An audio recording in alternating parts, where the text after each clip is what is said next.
رسوله الكريم اما بعد فاعوذ بالله من الشیطان الرجیم بسم اللہ الرحمن الرحیم قال اللہ تعالی فی الکلام المجید والفرقان الحمید وازواجہ امہاتہم صدق اللہ العظیم وبلغنا رسولہ النبی الکریم ونحن علی ذلک لمن الشاہدین والشاکرین والحمد للہ رب العالمین ان اللہ وملائکتہ یصلون علی النبی یا ایہا الذین آمنوا صلوا علیہ وسلموا تسلیما اللہم صلی علی سیدنا محمد وعلی آل سیدنا محمد وصحاب سیدنا محمد وبارک وسلم علیہم۔ میرے نہایت ہی واجب الاحترام علماء ذی شان، ذی قدر وذی محترم وذی محتشم بزرگ و دوستو، خالق کائنات جل وعلا کا بے پایاں کرم ہے جس نے ہمیں اپنے محبوب کا امتی بنایا اور آقا دو جہاں سرور کون و مکان صلی اللہ علیہ وسلم کی نسبت سے ہمیں سرفراز فرمایا۔ یقیناً نسبت بہت بڑی چیز ہے۔ میرے کریم آقا علیہ السلام کے ساتھ جس کو بھی نسبت کا شرف حاصل ہوا وہ کائنات میں اتنا اعلیٰ و عرفہ ہو گیا کہ کائنات بھی اس کے اس شرف پہ حیران رہ گئی۔ میرے کریم آقا علیہ السلام کی ازواج مطہرات کے حوالے سے رب کائنات جل وعلا نے ارشاد فرمایا کہ میرے نبی کی بیویاں تمہاری مائیں ہیں۔ اور آج میں نے اماں جی حضور سیدہ خدیجۃ الکبریٰ رضی اللہ تعالیٰ عنہ کا تذکرہ کرنا ہے۔ چند باتیں اب گوش گزار کرتا ہوں، پھر حضور قبلہ علامہ سراج صاحب تشریف لے آئیں گے، بیان ان کا ہوگا۔ تمہیدی طور پہ کچھ باتیں میں عرض کر دیتا ہوں، باقی جمعے کے بعد انشاءاللہ بیان ہوگا۔ تو آقا کریم علیہ السلام کی نسبت کیسے حاصل ہوئی؟ اماں سیداتنا خدیجۃ الکبریٰ رضی اللہ تعالیٰ عنہ یہ ایک میلے میں شامل تھیں۔ وہ میلہ بھی حرم کعبہ کی حدود کے اندر تھا۔ اس میلے میں خواتین جمع ہوتی تھی، کوئی بھی مرد وہاں پہ نہیں آ سکتا تھا، مگر اللہ کا یہ کرنا ہوا کہ اچانک ایک یہودی عالم، بہت بڑا عالم دین تھا، یہودی تھا، وہ اچانک ان خواتین کے اتنے بڑے میلے میں گھس گیا اور اس نے بلند آواز سے پکار کے کہا کہ اے قریش کی عورتوں، یہ بات ذہن نشین کر لو کہ نبی آخر الزماں کا ظہور ہو چکا ہے اور وہ تمہارے ہی قبیلے میں آ چکا ہے۔ میں آپ کو یہ خوشخبری دینے کے لیے آیا ہوں کہ میں تورات کا مطالعہ کر رہا تھا، جو علامات میں نے پڑھی ہیں ان کی روشنی میں بتانا چاہ رہا ہوں کہ جو ان کی بیوی بنے گی وہ کائنات کی اول اور اعلیٰ ترین درجے کی خاتون ہوگی۔ خواتین انتہائی ناگزیری اور پریشانی کا اظہار کرتی ہیں کہ یہ ایک مرد ہمارے اندر داخل کیوں ہوا، بہت برا بھلا کہتی ہیں، مگر سیداتنا خدیجۃ الکبریٰ رضی اللہ تعالیٰ عنہ فرماتی ہیں کہ اللہ نے میرے دل میں اپنے نبی کی، اپنے رسول کی محبت ڈال دی۔ میں نے دیکھا نہیں ہے، میں نے صرف سنا ہے، دل میں خیال آیا، میں نے اپنے رب سے وعدہ کر لیا کہ مالک و مولا، اگر وہ نبی، وہ رسول جو تجھے سب سے زیادہ محبوب ہوگا، نبی و آخر الزماں ہوگا، وہ اگر ہمارے قبیلے میں ہوگا تو سب سے پہلے میں اسے نکاح کی دعوت دوں گی۔ اب یہ دل کی بات تھی، اظہار اس کا سب کے سامنے نہیں کیا، باقی خواتین کو بھی اس بات کا علم نہیں تھا۔ تو اللہ جل شانہ کا جو کرم ہوا، میرے کریم آقا علیہ السلام کے اوصاف، آپ کے کمالات، یہ اس پورے علاقے میں اتنے پھیلے کہ ہر شخص کی زبان پہ تھا کہ کریم آقا علیہ السلام نام نامی اس میں گرامی محمد ہے، اتنے ہی خوبصورت ہیں جیسے نام پیارا ہے، تعریف کیا گیا، اور اتنا تعریف کیا گیا کہ جس کے نام سے اتنی مٹھاس محسوس ہوتی ہے اس کے افعال و کردار سے کتنی مٹھاس محسوس ہوگی۔ تو یہی وہ وجہ تھی کہ آقا کریم علیہ الصلوۃ والسلام کی صداقت اور امانت کے حوالے سے کفار گواہیاں پیش کیا کرتے تھے کہ یہ وہ نوجوان ہے جس نے زندگی میں کبھی جھوٹ نہیں بولا، یہ وہ نوجوان ہے جس نے امانت میں کبھی خیانت نہیں کی۔ تو میرے کریم آقا علیہ الصلوۃ والسلام کے اوصاف و کمالات کا یہ شہرہ عام ہوتا جا رہا تھا۔ تو اللہ کا کرنا یہ ہوا کہ سیداتنا خدیجۃ الکبریٰ رضی اللہ تعالیٰ عنہ تک بھی یہ بات پہنچی، اور انہوں نے اس وقت یہ ارادہ کر لیا کہ میں اپنا مال تجارت اس نوجوان کو دے کے بھیجتی ہوں، پھر دوبارہ ایک بار چیک کر لوں کہ اوصاف تو مجھے وہی نظر آتے جو میں نے سنے تھے، تو ایک بار میں یہ بھی تجربہ کر لوں۔ تو اس نے اپنے مال تجارت کے حوالے سے پیشکش کی۔ میرے کریم آقا علیہ الصلوۃ والسلام نے سیدنا ابو طالب رضی اللہ تعالیٰ عنہ کے ساتھ مشورہ کیا، تو فرمانے لگا کہ بیٹا آپ ہمت کریں، چلیں مال تجارت لے کے جائیں، اللہ آپ کو نفع دے گا۔ تو میرے کریم آقا علیہ الصلوۃ والسلام مال تجارت لے کے ملک شام کی طرف جاتے ہیں، اور اماں سیداتنا خدیجۃ الکبریٰ رضی اللہ تعالیٰ عنہ آپ اپنے غلام میسرہ کو ساتھ کر دیتی ہیں۔ اور یہ بھی یاد رکھیں کہ سیدہ خدیجۃ الکبریٰ رضی اللہ تعالیٰ عنہ کی 20 کنیزیں تھیں، اتنی مالدار تھیں۔ اور یہ بھی یاد رکھیں کہ جب آپ کی شادی ہوئی تو شوہر فوت ہو گیا، پھر اس کے بعد ایک شوہر وہ بھی فوت ہو گیا، 2 شادیاں پہلے ہو چکی تھیں۔ اب مکے کے بڑے بڑے سردار دعوت نکاح دے چکے تھے، مگر آپ نے سب کی دعوت ٹھکرا دی، کہنے لگی کہ میں تو اسی نبی کا انتظار کر رہی ہوں۔ یہ سب کے سامنے اظہار نہیں کیا، دل میں کہا۔ تو اب یہ اوصاف و کمالات دیکھنے کے لیے غلام میسرہ کو کہا کہ تو نے ہر چیز کو نوٹ کرنا ہے، آپ کے افعال کو بھی، آپ کے کردار کو بھی، آپ کی گفتار کو بھی، آپ کے معاملات کو بھی نوٹ کرنا ہے۔ غلام میسرہ ساتھ تھا۔ میرے کریم آقا علیہ الصلوۃ والسلام جب سفر پہ روانہ ہوئے تو میرے کریم آقا علیہ الصلوۃ والسلام کے دوران سفر جو میسرہ نے کیفیت دیکھی کہ آقا کریم علیہ الصلوۃ والسلام کے سر اقدس پہ ایک بادل سایہ فگن تھا، جب بھی دھوپ آتی فوراً کہیں سے بادل کا ایک ٹکڑا آ جاتا تو وہ ٹکڑا آپ پہ سایہ فگن ہو جاتا۔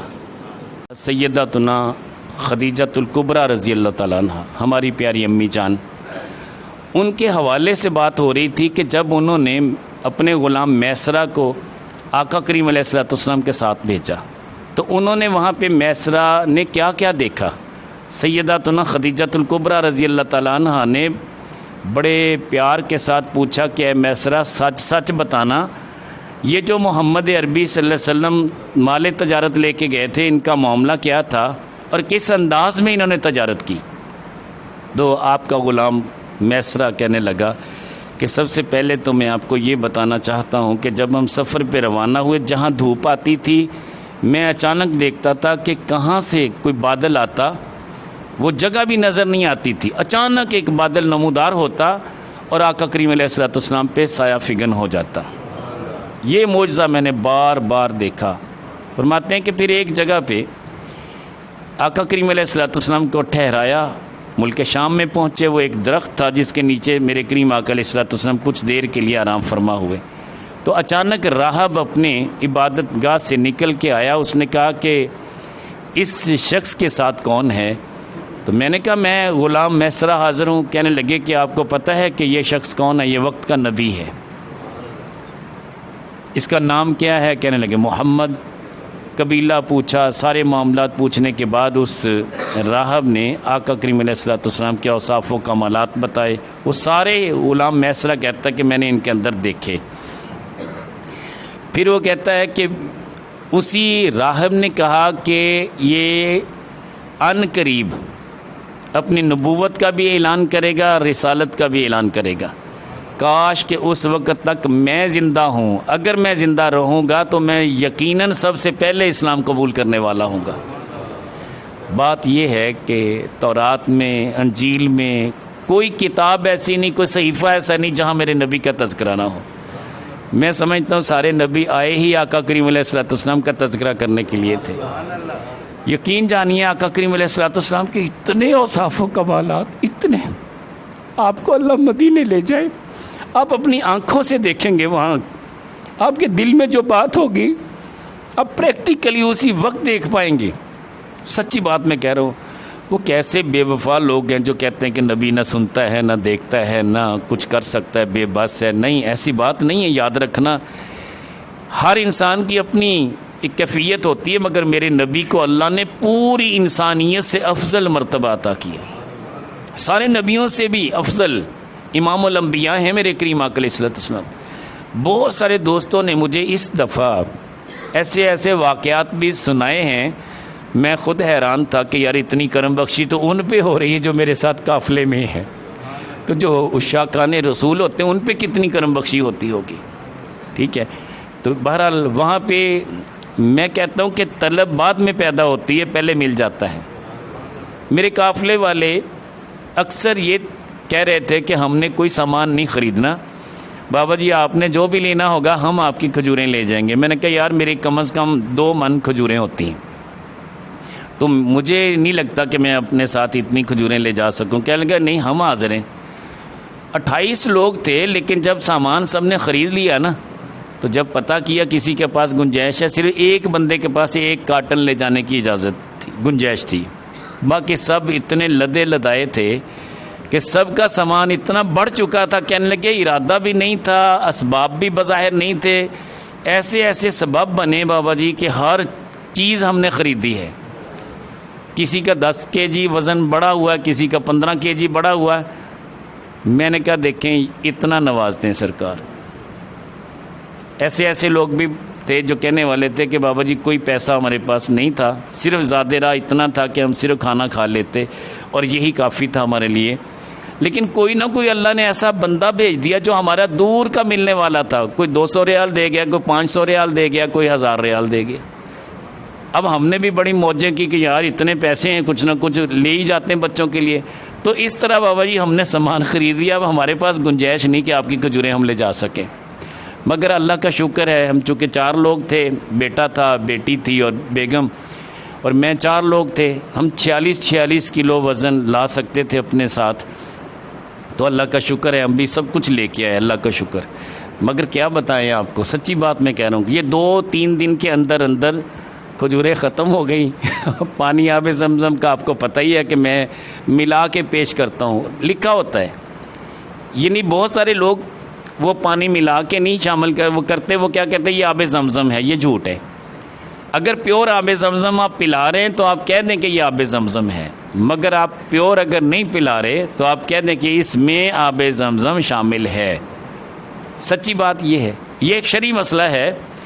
اگر دودھ میں پانی ملانا ناگزیر ہو تو دودھی کو چاہیے کہ وہ بتا دے کہ اس دودھ میں پانی ملایا گیا ہے، آپ لینا چاہیں تو لے لیں، ٹھیک ہے۔ لیکن اگر وہ نہیں بتائے گا، یہ کہے گا کہ یہ دودھ ہے، اس میں پانی نہیں ملایا گیا، تو اس کا یہ بیچنا حرام ہوگا، یہ شرعی مسئلہ ہے۔ تو لہٰذا بعض اوقات ہم خیال نہیں کرتے، اور بعض اوقات ایسا بھی ہوتا ہے کہ پاکستان سے کھجوریں خرید کے یہاں سے، یہ مدینے کی کھجوریں، یہ بھی جھوٹ ہے بھئی، اگر مدینے کی کھجور موجود ہے تو آپ کھلا دیں۔ میرے پاس ایک بار کھجوریں ختم ہو گئی، میں 2 کریٹ یہاں سے لے کے آ گیا، وہ بصرہ کی کھجوریں۔ اب ان کھجوروں کی اتنی ویلیو نہیں ہے، میں نے سب کو جو پیش کرنا شروع کی کہ چلے آئے مہمان کو کچھ نہ کچھ کھجوریں پیش کر دوں، تو جو میں نے پیش کی تو تھوڑا سا تجسس تھا، میں نے کہا یہ بصرہ سے آئی ہیں۔ کہنے لگا اچھا آپ وہاں بھی گئے تھے؟ میں کہ نہیں، یہ جو برکت سوڈا واٹر والے نا ان کے پاس وہ بندہ ہے ریڑی والا، اس سے لی تھی، یہ بصرہ سے آتی ہیں۔ کہنے لگے اچھا، میں نے تو سمجھا آپ بصرہ گئے تھے۔ اب یہ وہاں جا کے لے کے آنا اور بات ہے، یہاں سے خریدنا اور بات ہے۔ اور یہ بھی بات کر دوں کہ نسبت اتنی پیاری چیز ہے، چیز بھلے وہی ہو لیکن اس کی نسبت جیسے جیسے بڑھتی جائے گی اس کی قیمت، اس کی ویلیو بڑھتی جائے گی۔ چائے کا ایک کپ ہے، آپ یہاں کسی بھی ہوٹل پہ بیٹھ کے پئیں گے آپ کو 50-60 روپے میں مل جائے گا۔ یہی چائے کا ایک کپ آپ کسی اچھے ہوٹل میں جا کے پئیں گے تو آپ کو کم از کم 100 روپے کا ملے گا، اور اس سے 5 اسٹار ہوٹل میں چلے جائیں گے تو یہ 150 روپے کا ہو جائے گا، اور اگر آپ کسی بھی اپنے پاکستان کے ایئرپورٹ پہ چلے جائیں گے تو یہ 200 روپے کا ایک کپ ہوگا، چائے وہی ہوگی دودھ بھی وہی ڈالا، پتی بھی وہی ڈالی، پانی بھی وہی ڈالا، لیکن چائے کی نسبت بڑھتی گئی، اس کی قدر و قیمت بڑھ گئی۔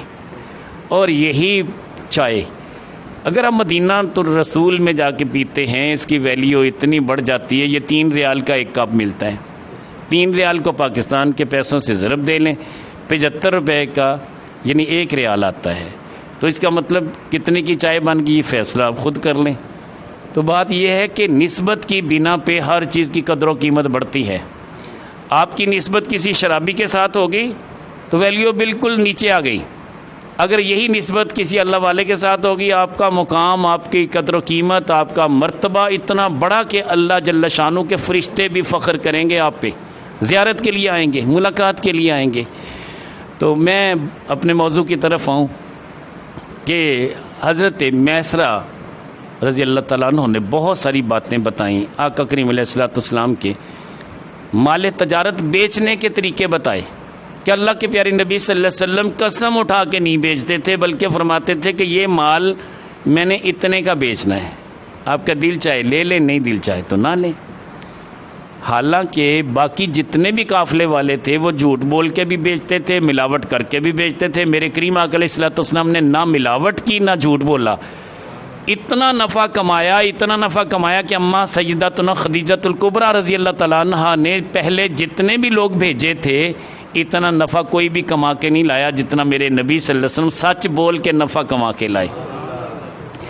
اب سیدہ کی طرف سے نکاح کا پیغام مل جاتا ہے، سیدنا ابو طالب رضی اللہ تعالیٰ عنہ وہ نکاح کا خطبہ دیتے ہیں، باقاعدہ نکاح پڑھا دیتے ہیں۔ میرے کریم آقا علیہ الصلوۃ والسلام کے وہ ان زوجہ محترمہ سے پہلے جو 2 بیٹے تھے، ایک کا نام تھا ہند اور ایک کا نام تھا حالہ، یہ پہلے شوہروں سے تھے۔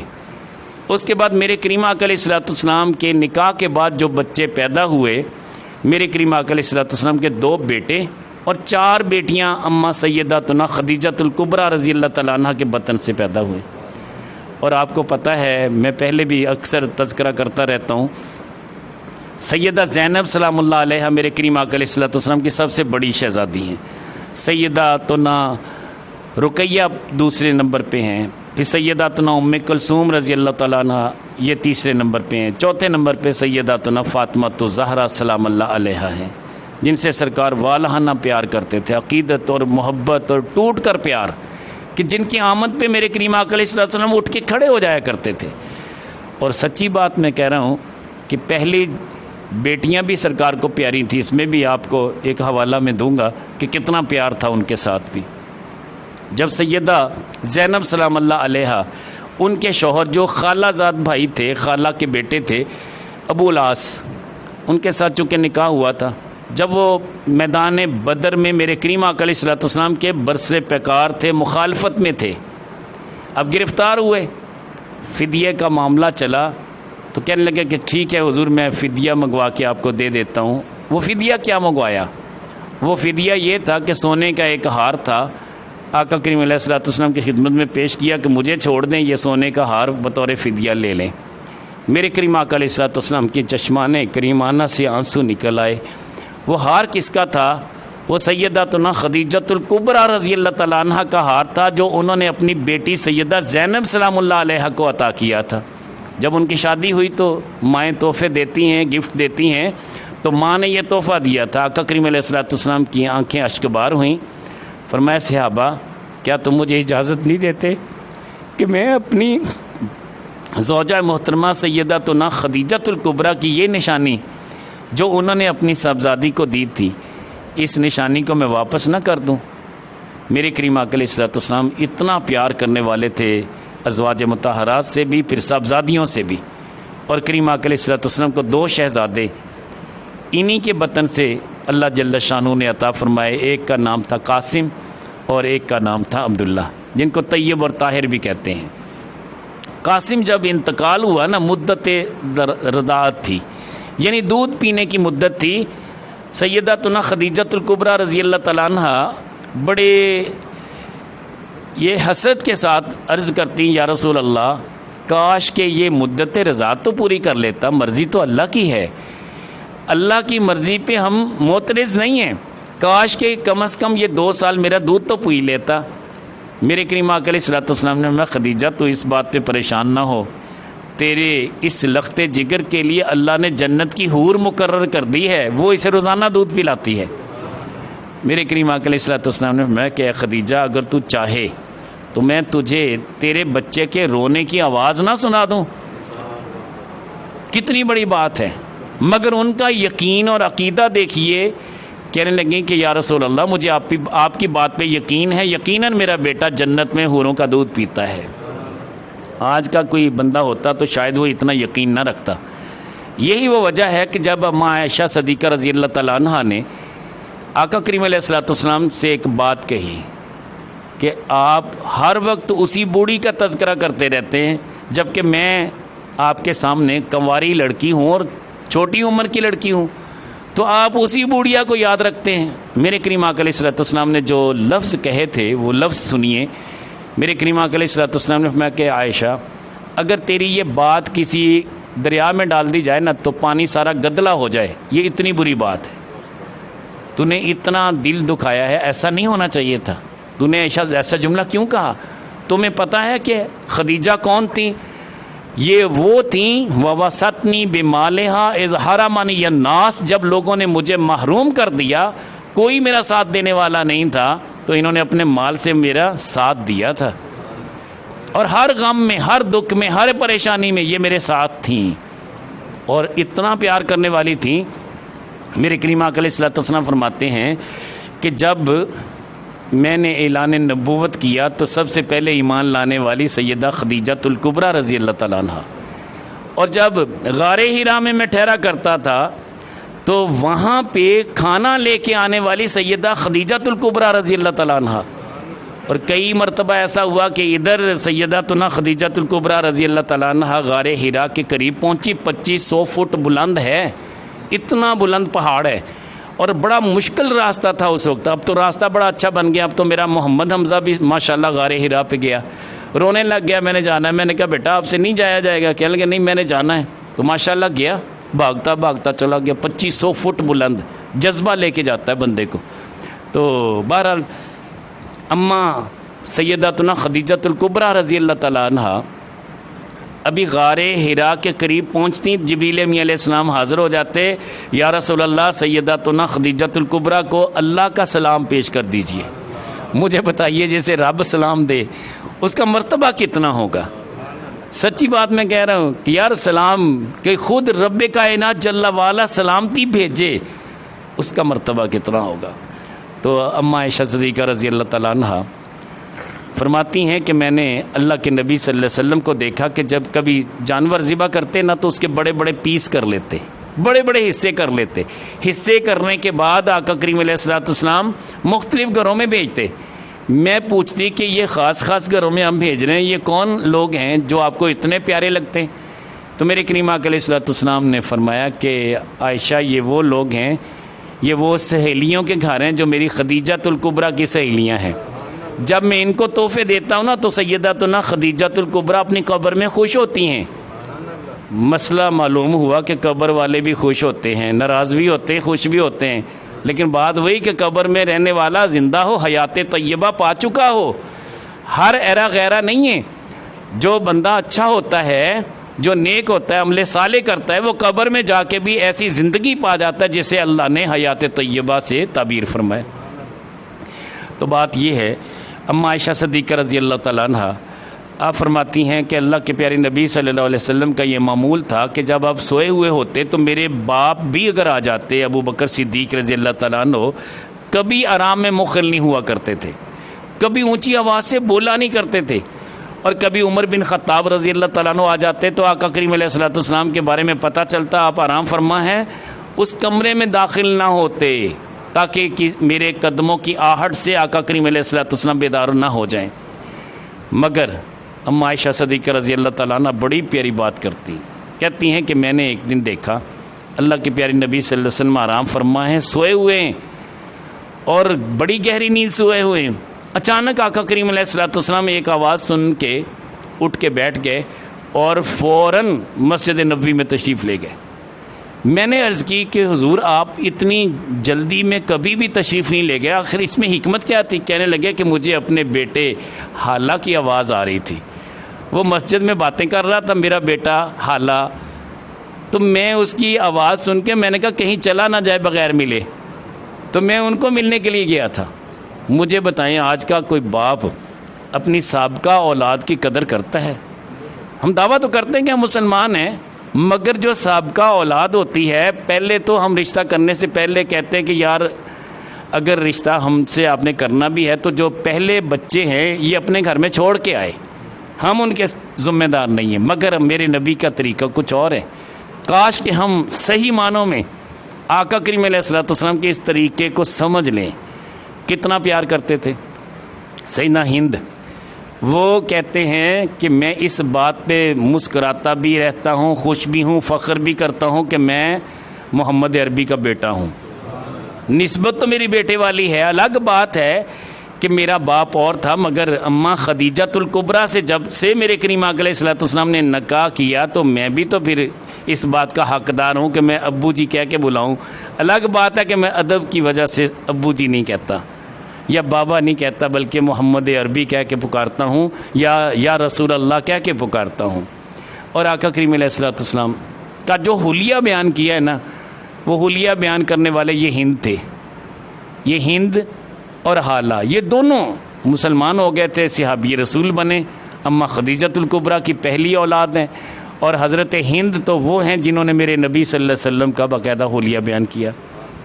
اماں سیدتنا خدیجۃ الکبریٰ رضی اللہ تعالیٰ عنہ یہ اتنا پیار کرنے والی تھیں۔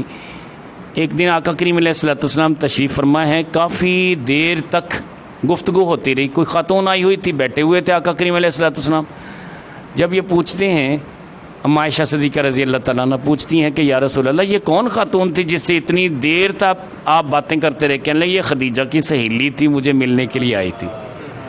اتنا پیار کرتے میرے کریم آقا علیہ الصلوۃ والسلام۔ اور جب حضرت حلیمہ سعدیہ رضی اللہ تعالیٰ عنہ تشریف لائیں، آپ جب تشریف لائیں تو میرے کریم آقا علیہ الصلوۃ والسلام نے بڑے محبت کے ساتھ استقبال کیا اور پیار کیا۔ تو سیدتنا خدیجۃ الکبریٰ رضی اللہ تعالیٰ عنہ کو کہا پتہ یہ کون ہے؟ یہ میری ماں ہے۔ کہنے کہ حضور پھر ان کو خالی تو نہیں بھیجنا، اگر آپ کی ماں ہیں تو پھر میں تو ان کا احترام کروں گی، مجھے اجازت دیجیے میں ان کی خدمت میں کچھ پیش کروں۔ میں جی بالکل، جو بھی تو اپنی خوشی سے دے گی اللہ قبول کر لے گا۔ تو 40 بکریاں آپ نے سیدتنا حلیمہ رضی اللہ تعالیٰ عنہ کو عطا کی کہ یہ گفٹ ہے، یہ تحفہ ہے۔ مہمان گھر میں آتا ہے، ہر بندہ کچھ نہ کچھ پیش کرتا ہے کہ یہ ہمارا مہمان ہے، اس کی قدر و منزلت کے مطابق کچھ نہ کچھ پیش کرنا، یہ حقیقت میں اللہ کے نبی کی بھی سنت ہے اور سیدتنا خدیجۃ الکبریٰ رضی اللہ تعالیٰ عنہ کی بھی سنت ہے۔ یاد رکھیں کہ جب آپ یہ تذکرہ کریں، یہ باتیں صرف سننے کے لیے نہیں ہیں، اس پہ عمل کی بھی ضرورت ہے اور ان باتوں کا تذکرہ کرنے کی بھی ضرورت ہے۔ اندہ ذکر الصالحین تنزل الرحمہ، جب صالحین کی بات کریں گے تب بھی اللہ کی رحمتوں کا نزول ہوگا۔ جب اللہ کے پیارے نبی صلی اللہ علیہ وسلم کی بات کریں گے، اور جب میں کہتا ہوں کہ اماں عائشہ صدیقہ رضی اللہ تعالیٰ عنہ کی کبھی سیدتنا خدیجۃ الکبریٰ رضی اللہ تعالیٰ عنہ کی بات آپ ادھر بات کریں گے، میرے نبی قبر انور میں خوش ہوں گے۔